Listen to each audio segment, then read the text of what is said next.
waxay sheegaan culamadan taraajumtu waxay dhahdeen cabdillaahi ibnu mascuud oo cumaamad fiican sitaa soo galay bay dhahdeen meel suuqa mid tuuga kuwan wax khiyaameeyaabaa saxaabigii intuu jeediyey ka hoos qaaday cumaamadii dabeetana markii uu waxbaabadiyey sidii meesha ka tagu cumaamadii waayey mid baa la tegey dabeetana dadkii baa damcay inay habaaraan dee cabdillaahi ibnu mascuud oo saxaabi weyn oo jaliil oo taabiciintiisii iyo ardadiisii dhex joogo cumaamadiisii laga hoos qaaday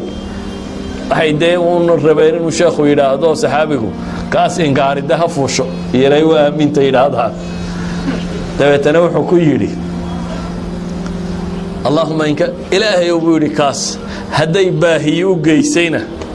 ilaahu ku qani yeel buu yidhi uu ku kaaftooma hadday ayaanay baahiyi u geyninna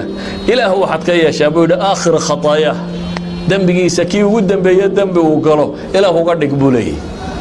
yani waa tuug buu u ducaynayaa tuugii cumaamadda ka qaaday ayuu u duceeyey wuxuu leeyahay ilaahu haddaan waxba haysanna ku qaniyeen hadday gaf ka ahaydna gafkiisii ugu dambeeyey rabbow ka dhig buu leeyahay waxyaabaha keena laabtu inay xaadhnaato waxaa ka mid ah alinfaaq fii sabiili illah wax bixinta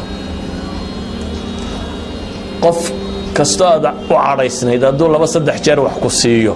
war khayr allah siiye kaasi waa nin ragaad uga doonta iska daa socanka maaha hadduu 2-3 jeer wax kuu dhiibo adigoo aad afka ugu buurayey waxaad leedahay war khayr ha hele ninkaasi waa nin wanaagsan waa ka yara xumaatay maalintaas waa nin khayr badan